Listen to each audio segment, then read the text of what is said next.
Welcome to Goalposts. Today I have my client and friend Kevin Carter joining us. I met Kevin midway through his NFL career when we began working together. He played for the University of Florida and was drafted by the St. Louis Rams as a 6th overall pick in the 1995 draft. Kevin played 14 years in the league. He was a leader in sacks, two-time Pro Bowler, and Super Bowl champion. He went on to work in sports broadcasting for Fox Sports, ESPNU, and now with CBS Sports Network. Off the field, Kevin created the Kevin Carter Foundation to enrich the lives of children, and he has partnered with the Make-A-Wish Foundation. He created the Celebrity Waiters Dinner 19 years ago, and it has become the event of all events in the Nashville community for both patrons and celebrities. That's one of the things that we work so closely together on. Kevin and his family are some of the best people I have ever known in my career, and I'm honored to consider them part of my extended family. I'm so thrilled that I can share my conversation with you. Here's the interview. Okay, I'm with Kevin Carter. Kevin, thank you for joining us with Goalpost. How are you doing? I'm doing great. I'm doing great. Honored to be on this edition of Goalposts and ready to chop some stuff up. Well, Kevin is a client, a dear friend, and we've known each other. This month will be 19 years.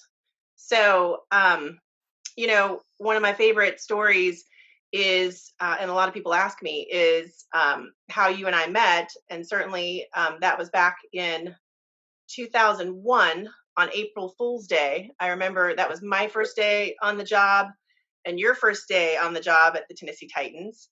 And walking down the hallway and the introduction was made and you shook my hand, which I think your hand went up to like my elbow. And it was such a funny comment that you made, looking at me, and I just said, gosh, I know nothing about football. And your comment was, I don't know anything about Nashville, so I guess they hired two fools on April Fool's Day. And anyway, I've always remembered that. That was just a fun introduction. But for those that may not know too much about you, Kevin, do me a favor and give me kind of a quick overview of your, through college to NFL career and a little bit about what you're doing now. Well, after 14 years in the NFL, playing for 4 different teams, 6 years with the Rams, 4 with the Tennessee Titans, 2 with the Miami Dolphins, and the last 2 with Tampa Bay. Retired, settled here in Tampa, and made that my home base because I went to school in Gainesville, which is 2 hours away, and I grew up in Tallahassee, which is another 2 hours away. And all of my family's here, and that of my wife as well. After football, I looked to try to get into something else. I mean, the hardest challenge for a professional athlete, for anyone who has a career that is so intense but short-lived, has to look to redefine themselves after the lights and the cheering, and you take off the cleats for the last time. And for me, I was a young man. I was 38 years old, and had a degree in zoology, which I thought I would never use at that point after 14 years of football. And I just really was searching for what my contribution was or could be to this world.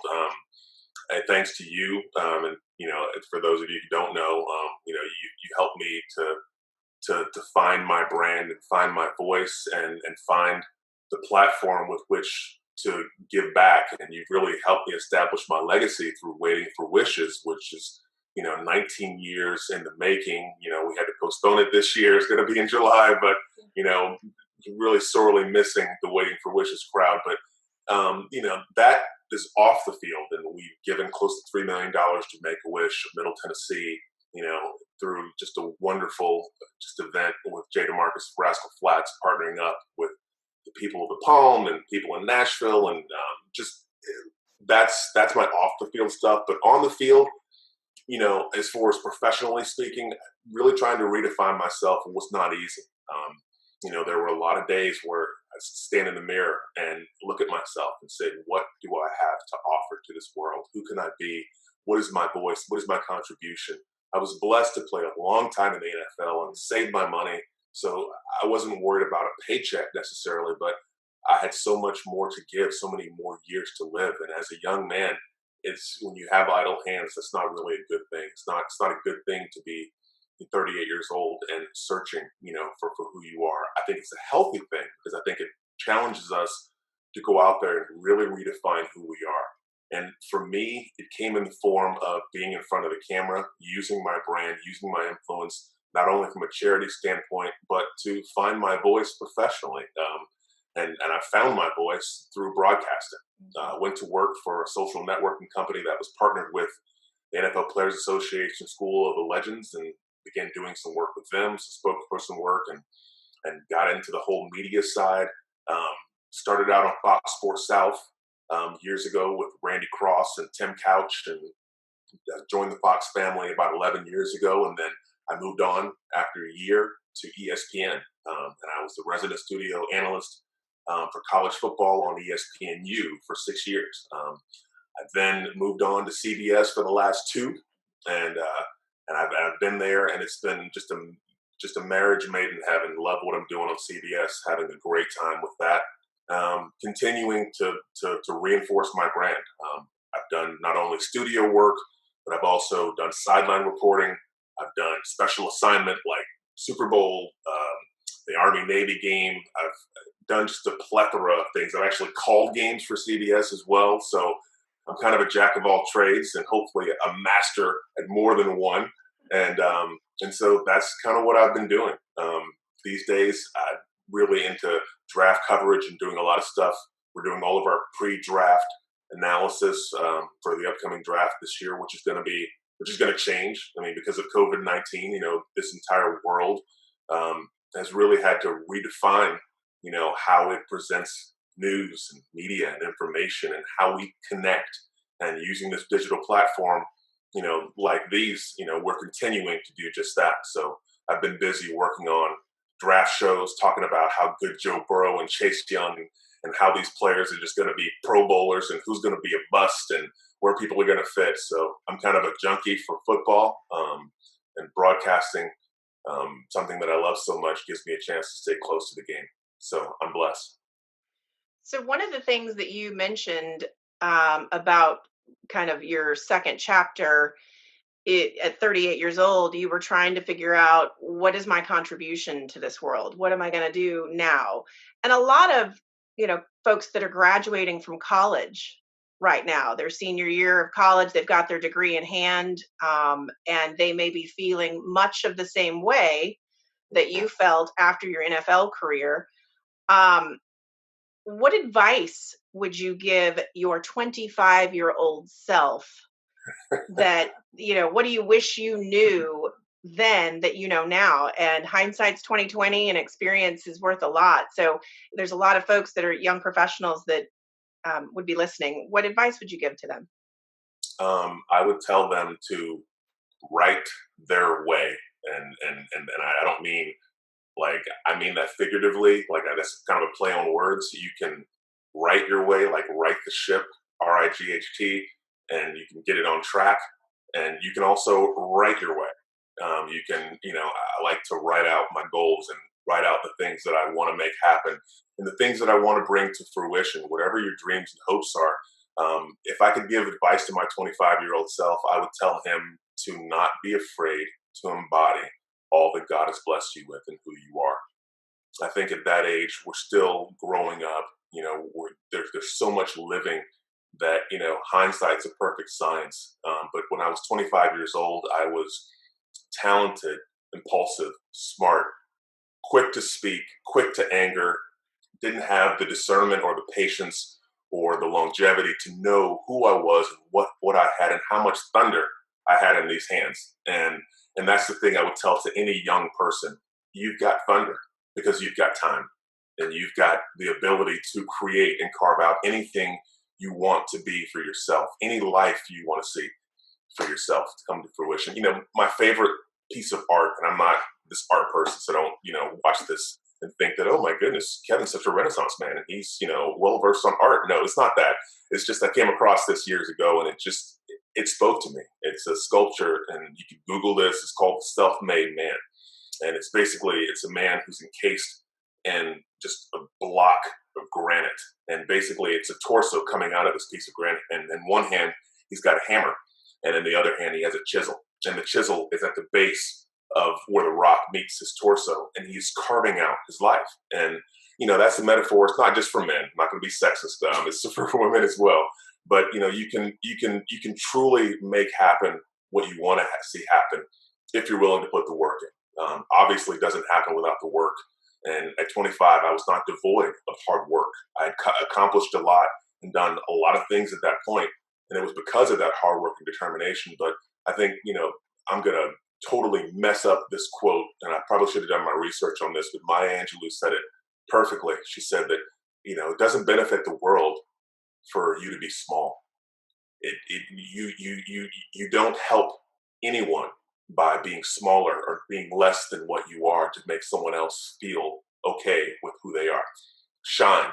Go out there, put your best foot forward and shine. So for me, I had trouble stepping into that person. And then when I stepped into that person, I had trouble reconciling how I felt about how out there and how vocal and sometimes how expressive that person was. Well, that's who God made me. God made me a colorful, in your face, emotional, sensitive, just out there person.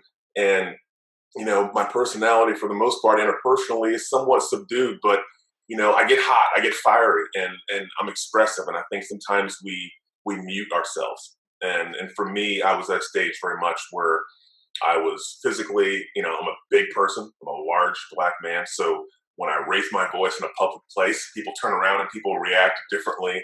And so I was always aware of that. And I was always sort of metering myself and monitoring myself and sort of playing down just to make others feel okay and to not make them feel uncomfortable. And I didn't want to make waves. And I think that is the time to make waves when you're 25. It is the time to make noise. It is the time to declare your space. It is the time to claim it.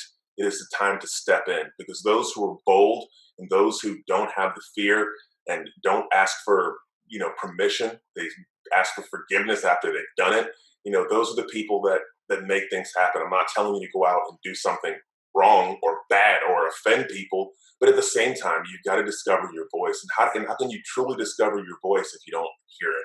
You've got to get it out there and hear it and let someone else hear it. And maybe let someone coach you and help refine that voice and bring it into focus. And, and then you can truly be who you are. And you will have gone through those growing pains that so many people talk about, of the years of weathering and refining and bringing you into focus to who you are. I can say this eloquently now at 40, almost 47 years old, but man, at 25, if I had the knowledge of what I know now, I'd be a lot further along in my life. But I have no regrets, and I'm thankful for what I've achieved. But I tell my son, who's 19 and who's a college freshman at Dartmouth University, I tell him, I'm like, don't be afraid. Claim your voice, make your stand, claim your space, and be who you are. Do not be small. Be big, be out there, be as everything that God made you to be. Put your best foot forward and let the chips fall where they may. So you can always clean things up afterwards. But if you don't go out there and take the chance, you'll regret it. So what I'm taking away from that is, and I think what probably as you're reflecting on some folks that you may know at that age, is this generation maybe isn't as confident in their own skin that I think we were growing up, and they're seeking, confirmation for who they are. And I think part of what helped me working in the NFL for over a decade um, was really a sports minded philosophy. I talk a lot about a sports minded philosophy and how that can transfer into a career. But a sports minded philosophy is simply what you've known for that 14-year NFL career, and certainly earlier playing college and high school ball, was really about preparation. And that's what you talk about. It's the hard work, preparation. Um, Talk to me a little bit about how you use the skills that you learn in football and how important that is that you can transfer that into a career with work ethic and dedication. You know, one of the things I tell my son also is, it's a constant lesson to myself. And that's the good thing about being a parent. It basically reminds you to be accountable for what you're charging your children to be accountable for. And when I tell him to not be afraid, when I tell him to live, when I tell him to step out, then I have to do it myself. As far as, I guess keeping with what someone at 25 and finding your voice and being able to correctly look. We talked about hard work. Hard work, there's no substitute for. I tell people all the time, I tell my son that life is like kind of, as you get higher and your goals become brighter and you're reaching for that brighter star, life becomes a bottleneck effect. It really, there's a lot of people trying to squeeze into a very small space because everyone can't have exactly what they think they want.